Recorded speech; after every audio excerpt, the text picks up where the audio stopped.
Welcome to the Big O Show on the Overreaction Sports Network, powered by Believe. Still the same damn kid from Oklahoma, same old dreams hanging off my shoulders, wishing and waiting on a shooting star for all to see. And now your host, straight out of Oklahoma, former Buffalo Bill, Jerry Ostrowski. I'm still the same damn kid from Oklahoma.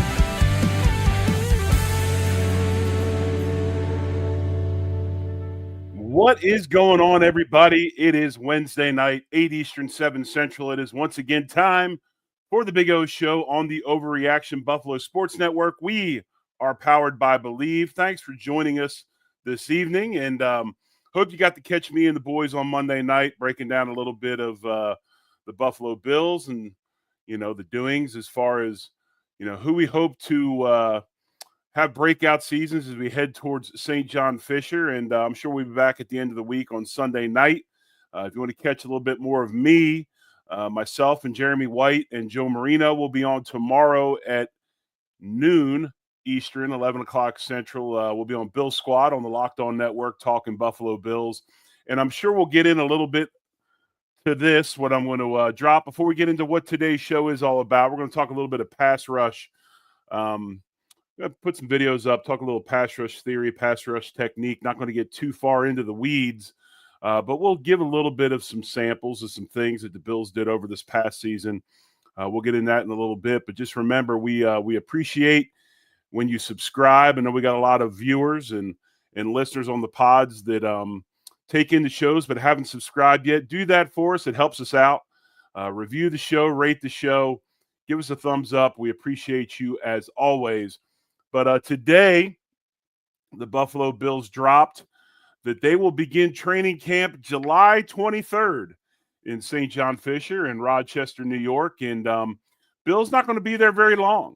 They're going to hold 11 practices to prepare for the 2025 season in Rochester at St. John Fisher.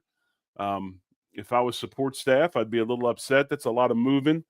That's a lot of moving of stuff for 11 days, which, folks, really isn't even 2 weeks. But because of that, and those practices that start Wednesday, July 23rd at 9:45 in the morning, all these practices, most of these practices are open to the public. The 23rd, 24th, 25th, 27th, 8th, 9th, 31st is open to the public. Friday, August 1st will be the blue and red game at Highmark Stadium. That's always open to the public. You can get to go in and see what crazy helmet and uniform concoction that they've come up with for Josh Allen for the blue and red game, because they always put them in something different. And then you've got August 3rd is open to the public, as well as the 6th and 7th. The one day that is not open to the public, Monday, August 4th, that 9:45 practice is closed to the public. Now, 11 days in Rochester does not give Bills Mafia very many opportunities to go see their Buffalo Bills in training camp. Now, because of that, the team, they're having a training camp public practice lottery. Fans can request a maximum of 4 tickets. Entering the lottery does not guarantee you tickets to the general public practices. Ticket availability is limited. That lottery closes June 26th. You'll be notified whether you won tickets or not by communication, which will begin June 30th.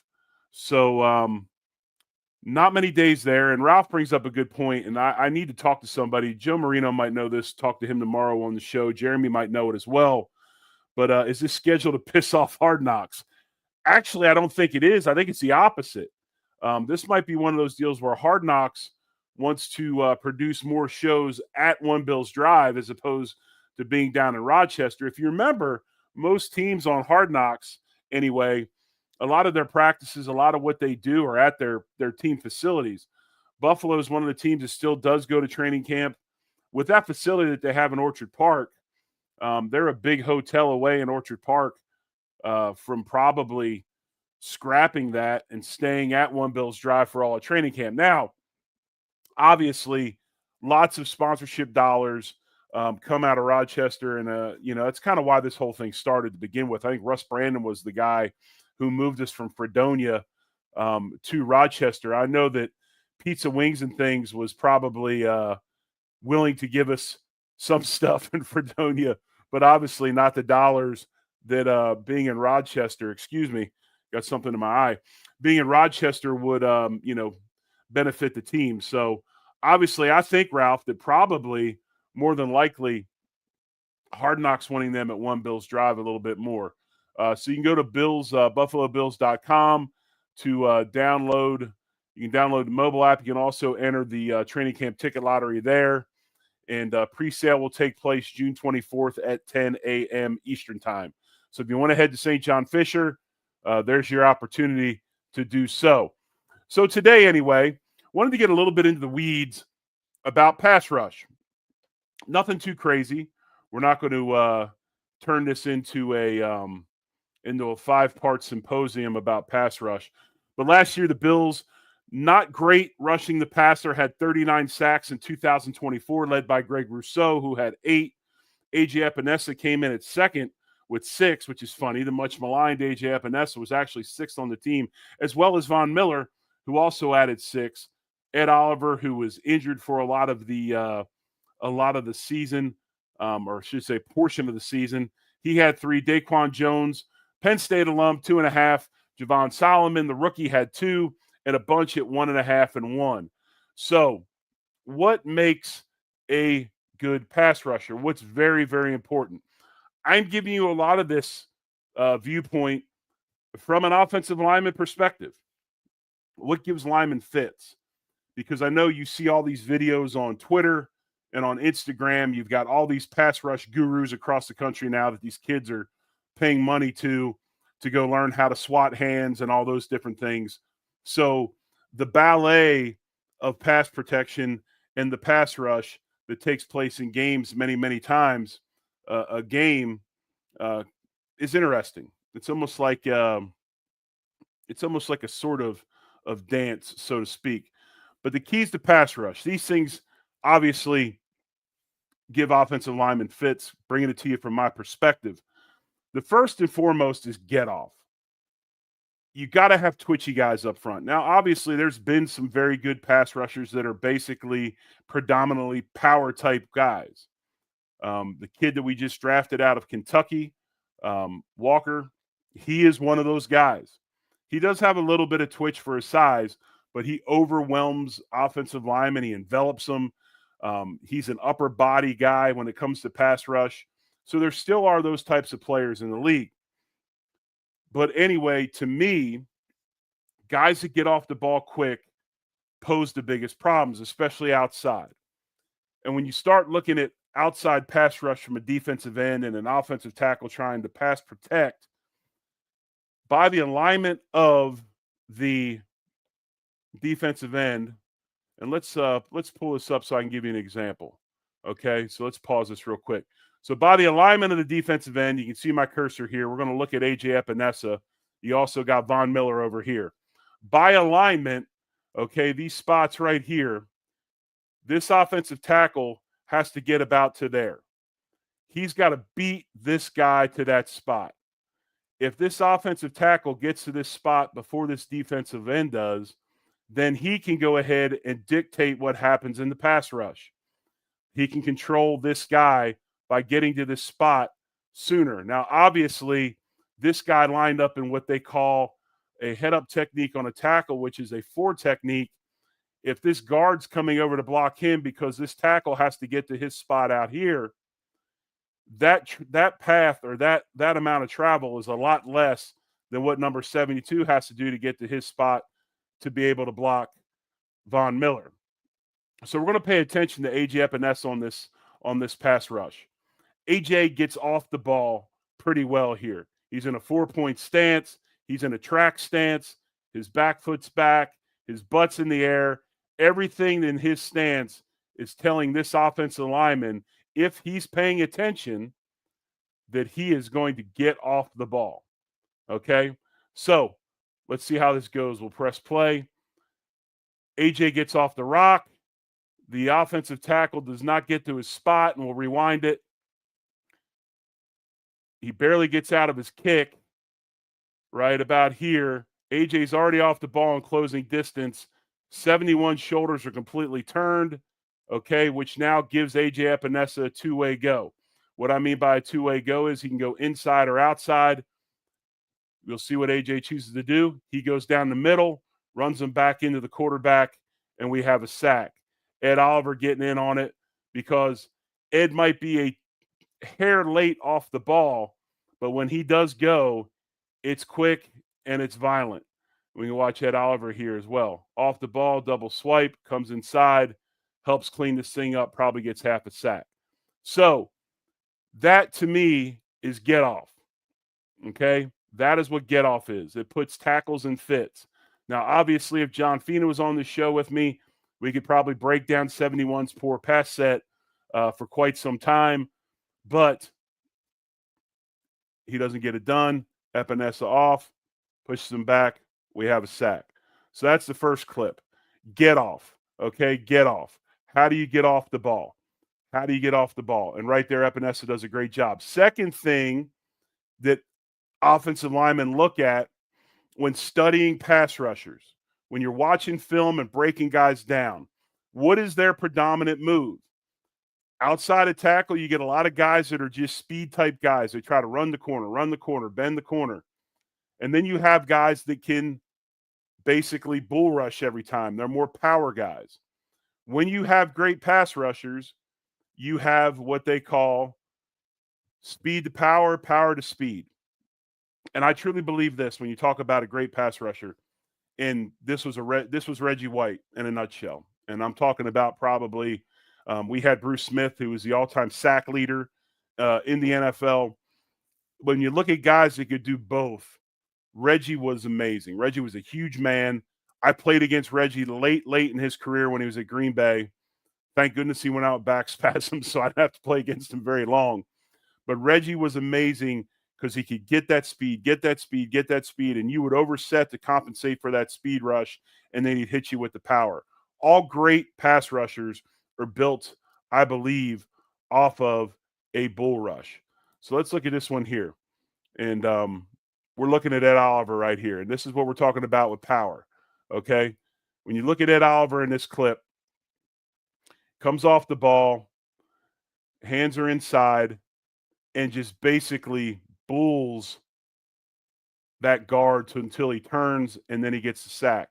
If you watch how he sets this up, and you watch Ed in that last rep we just had up on the screen where he used that speed, he sets this guard up with kind of a couple of jab steps. He freezes them with the jab steps because the guard doesn't know what he's going to do. Is he going to do that club move inside? Is he going to attack the outside arm of this guard that has the elbow brace on? Is he going to attack this and swat this down to try to get that speed? These couple of jabs set this guy up and they freeze him. Worst thing that can happen to an offensive lineman is his feet get stuck in the ground. Can't have it. This guy gets hesitant because he's worried about Ed's speed and athleticism. Ed then sinks his hips, hands on the chest where this pointer is, and runs the guy over. So this is where speed to power sets it up. We didn't see the reps before this, but if you went to the reps before this, I guarantee you Ed did some speed type stuff that gave this guard some fits. He ends up going to the power, bulls his way through, gets him on the ground. I will say this, and this is a little bit more advanced class. If you look at this alignment, and again, if my partner here on Overreaction, John Fina, was here, John and I both out of habit will be making a wide call, okay? And why we're saying wide is because we talk about it all the time with this group. They do what? They run stunts. This guy goes first, this guy loops. This guy goes first, that guy loops. You can do it inside as well. You got multiple ways to go. So when you look at this, okay, this tackle, while we talked about it earlier, that his spot is probably right here somewhere because Greg Rousseau's it has a wide alignment. He's got to help this guard, because if there is a TE or an ET, these two have to trade it off. So the wide call tells this guard that tackle is going to go more vertical, hang in this spot, and help this guard. He thinks about it for a second, but then he bails and he hoses this guard a little bit. So we'll watch it one last time here, and you'll see what I mean. Inside hand goes up, but he turns his hands right away. Guard gets no outside help. Ed folds that outside shoulder and gets the sack. So that's an example of speed to power, power to speed. Okay, something you'll see a lot. So once you start learning these things and you look at them, you'll be able to pick them up in games as well. You'll be able to check them out. So those are two examples. Here's an example of something that has two things in it. So we talked about get off, we talked about speed to power, power to speed. Third thing is obviously technique, hand usage, moves, those kinds of things. The big spin move from Von Miller, all those types of rushes, swatting hands and the likes. But then you also get sacks because of the scheme that the defense runs, and you're confusing the offensive line. And this clip right here, if I remember correctly, gives you an example of that. This is Kansas City at home. And let's watch this pre-snap read. Okay, so you've got right here, you've got Cam Lewis, who's kind of snugged down, backing up Bernard. That could possibly mean Bernard's going to blitz. You got Greg Rousseau over here. You got Dorian Williams right here. Ed Oliver is lined up almost in a 5 technique over the tackle, and then Von Miller's outside.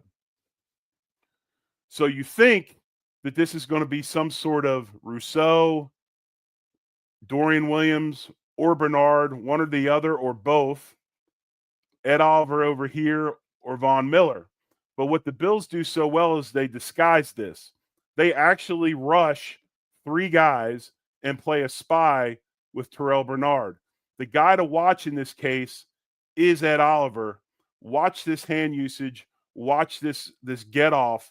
Watch this quickness from Ed. Boom. He's across. And now, when you look at this, you got the middle tied up. Bernard bails. Dorian Williams plays the spy. There's confusion. And when you have confusion, Greg Rousseau, who's usually a compression type of pass rusher, gets around the outside with a long arm and a chop on that offensive tackle. Vaughn hits him with a technique of a spin move, and you've got a sack because you got the middle tied up by Ed Oliver. Bernard does a hell of a job by freezing the center, which keeps him from helping early. He actually helps late because Bernard freezes him when Dorian Williams shifts over to play the spy. Absolutely great scheme by the Bills here with a ton of techniques. And to me anyway, when you look at this play, it's got all the things that I think make pass rushers great in one package, in one frame, in one video. When you look at this. Spy, great job by Ed Oliver. He comes in and finishes it up. Von Miller gets in there on the sack as well. Let's watch it one more time. Vaughn hits that spin, and we'll go slow motion. Vaughn hits that spin,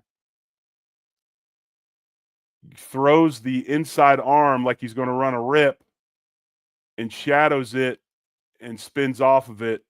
You got no help by that guard on the inside. That tackle's one-on-one. Rousseau, using his length, actually throws the inside hand, the long arm, clears that outside arm with his outside hand, and he's free. And no guards inside to help. And the running back, he's confused as well because the guy that he had in the protection actually went into pass coverage. So we'll hit it one more time. Great scheme, full deal without me stopping it by the Bills. Set up by a lot of really good pass rushes, 3 individuals that knew what was up and did their deal. So let's move on to the next one. So we've got, we talked about get off, power to speed, speed to power, technique, and all that. And these last couple are going to be scheme type things, scheme stuff that you can see. And one thing the Bills have done, I thought, very, very well is blitz their cornerbacks.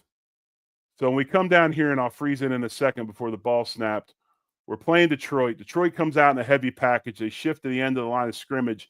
Here's what makes this so hard. If you play it a little bit further and you stop it, usually when a cornerback is going to blitz, and in this instance, both blitz into a play action pass, this guy is here or this guy cheats over. You've got tells. So a lot of times the offensive lineman before the ball snapped, and in this case, it would be this tackle.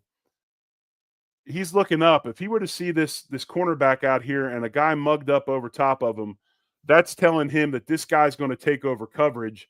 This guy's coming. The Bills do a wonderful job in this too high shell of hiding that help or hiding the fact that these guys are going to come. So when they do come, it really puts that offensive line and that offense in a bind. So let's watch this. So there's the play fake. So the play fake actually takes the running back to the first blitzer, which would be fine if he was the only guy coming. Bedford is coming unscathed, unblocked. They hop out here. They're going to go ahead and carry this guy. They're bracketing this receiver. Milano, who was lined up here, is running all the way over to cover this tight end man-to-man. You've got the safety over the top of this guy. Is it great coverage? Not for the long term, okay? And I'm sorry. Drawing with Joe says you can't see the pointer. I apologize. I can see the pointer. I'm sorry you guys cannot. I'll try to fix that. The guy that I'm talking about is up top on the 45-yard line. So you've got a safety stacked over top of him. Milano at the 50s running out to carry this tight end that went out in the play action. You've got Bernard bailing out here. The middle's taken care of with safety help over the top down by the lion emblem. And you got Bernard on like the 39-yard line coming unabated, scot-free. And you see there's nobody there to get him, and he gets the sack. Great scheme again by the Bills, set up by the fact that they're able to disguise the corner blitz with coverage that does not show the blitz is coming. Really, really good stuff by the Bills. John Fina's over in the comments. If you have some comments about offensive line play, put them over there. John will answer those as much as he can, I'm sure. If you have any questions about what we're talking about, please do. Again, Drawing with Joe, I appreciate you pointing that out, that you can't see the pointer that I have up. Just a technology deal that we'll have to see if we can get figured out at some point. So let's watch this play through again. You got a double corner blitz. The play action picks up the one, nobody for the other. And Goff didn't even see that coming, totally unaware that blitz was coming. So we'll go to another corner blitz, and this is with Taron Johnson. And again, the Bills do a wonderful job of disguising this. Taron Johnson is actually on the 30-yard line, 31-yard line on the top of this frame. He's lined up over top of the inside receiver, and actually has a look, flat-footed, hands like that he's going to play man-to-man with that guy. Bills are in their four-man front. You got Greg Rousseau standing up on the bottom of the screen, on the bottom of the defensive line on the 30. And you got the look there. So here's what happens. Again, if you see one of these guys lined up over top of Taron Johnson, who's on the 31 at the top of the screen, you might suspect blitz is coming. Outside bracket, outside pressure by that cornerback on the outside receiver to try to force him to the inside where all of his buddies are. That's why he's lined up outside that guy. Kind of shows they're going to play zone. Let's watch what happens. Johnson comes. They bail to play to play zone, that they bet that they're going to get there before the receivers can make a play. Now, the running back does a wonderful job of sorting all of this out and getting over to slow Johnson down. The problem is he's about a yard from the quarterback and he's late, and Johnson has a running start. Good luck. And that's taking place right in the middle there on about the 22-yard line. Johnson defeats that running back's block and gets him on the ground. So we'll watch it one more time in full motion. But again, great scheme by the Bills. Great scheme. Inside, you have a twist. Okay, this is what we talk about, a twist look. And that twist takes place, again, you can't see the pointer, but the top hash mark, okay, who I believe is Epinesa, and then the guy inside of him, which I believe is Ed Oliver, they run a ET, I believe. So the end goes first. The end's going to slant inside to the B gap, which is between the tackle and the guard. Ed Oliver is then going to slant, or he's going to loop and go outside of Epinesa and play C gap to replace him. And we'll see how they set this up.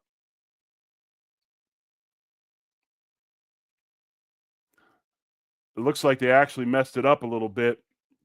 Ed went out. Epinesa did a good job of kind of selling it and looped late. But there's an example of what we call stunts, or a that would be a TE. Tackle first, end second. And then down here at the bottom, Greg Rousseau bails and plays middle of the field, kind of like Tampa 2 plays in the hole. They call that rat coverage, rat in the hole. So, again, great scheme by the Bills. So as we move along, again, this is the Big O Show on the Overreaction Buffalo Sports Network. We're powered by Believe. Hit the like, hit the subscribe. Hitting subscribe helps us out. And we'll be back. I'm sure John and we'll all be back later in the week to talk and do some more. But I got one more clip to show you guys before I get out of here today as we talk about pass rushing the Bills. And again, what you're seeing is, and the reason I picked a lot of these sacks with the cornerbacks and scheme-type sacks, Bobby Babbage Jr. and the defensive staff had to get stuff going, had to scheme stuff up to get pressure, because we weren't very good at getting pressure with 4. And again, our defensive ends, the way they play, they more compression rush. They rush the outside shoulder. They try to compress the pocket. A lot of times we want our pressure up the middle with our D tackles, Ed Oliver, Daquan, and the likes. That's why we went ahead and got TJ Sanders. That's why we got Deion Walker. That's why we got the guys we got. Jackson, and then adding to depth on the outside, you got Michael Hoyt, Ogunjobi's inside, and then, of course, Joey Bosa. But we want to get that pressure up the middle and then push that quarterback outside to those long-arm defensive ends playing that contain kind of compression rush that they can clean up sacks. But this is the last thing, and this is pretty cool. Once again, this is in the scheme aspect of things. So if you look at this clip that I just went ahead and paused, the Bills are in kind of one of their mugged up looks. And when I say mugged up looks, they got linebacker mugged up inside between the guy standing up over the nose, which will eventually get into a 3-point stance, and then the outside pass rush. You got Von Miller down here on the bottom, Ed Oliver paired up with Von, I believe. That might actually be I can't remember. He's not with us anymore. That might actually not be Ed. But if you watch this, Matt Milano's what's interesting. Matt Milano's lined up right behind Von Miller. And Milano's there for a reason. There's a tight end there. So you got a tight end and you got a back and a wide receiver to the same side of the field. They're all below the hash mark. The back is a pass-catching threat. That tight end is a pass-catching threat, as is the wide receiver. So we got a corner playing the wide out. Milano is lined up behind Von Miller to play coverage for at least a while, maybe, on that tight end, carry him until the safety picks him up, and then Milano runs to the flat to take that running back. But watch what happens here when the Detroit Lions go into motion. When they go into motion, Matt Milano comes down onto the line of scrimmage. And the reason why he does that is this. With the tight end going in motion, how many pass-catching threats are now to this side of the field? 2, the back and the wide receiver. You immediately see the safety, Cole Bishop, who's on the 45-yard line on the bottom of the screen. he starts pointing, and that Bills secondary starts to rotate coverage. And they must have had something in the game plan this week that when this happened, Matt Milano does what they call a green dog. Okay, what a green dog is, it's kind of a call within a call that when this happens, he automatically comes. He automatically add blitzes. So with that motion, Milano then comes. He takes the back can't help. We got pressure up the middle because there's confusion. And you've got another sack by the Buffalo Bills. So again, scheme creates opportunity. Bernard, who was mugged up on the X, that's Terrell Bernard. He bails into coverage, but he freezes that guard just long enough to where there's confusion. Now the guard doesn't know what to do. He can't get outside to help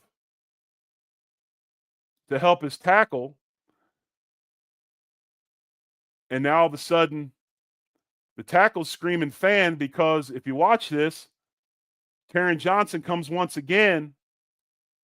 And if this was cleanly picked up, and we talked about this all the time in our meetings, even though you're responsible for the inside man first, and the inside man is Terrell Bernard. As an offensive lineman, you always block the inside guy before the outside guy because the inside guy has the easiest route to the quarterback and the quickest route to the quarterback. But even with that guy mugged up and the way this alignment is, you know that they can go ahead and bail at any minute. So even though you have responsibility for that linebacker, you've got to be moving your body into a position that you can take over that outside guy if they bring two outside. And that position is that guard should be kind of bailing backwards, kind of moving backwards a little bit, maybe a little outside, but he stays square so that he can read it. And the minute he sees Bernard bail, he's got to turn and almost what you would say trap block that defensive end because you know the fix is in as an offensive lineman. He hesitates, doesn't do it, and watch how this whole thing plays out. Milano draws the running back's block. He can't help because of his ad blitz, his green dog. Guard hesitates, doesn't block anybody. Greg Rousseau in, plus you had pressure up the middle.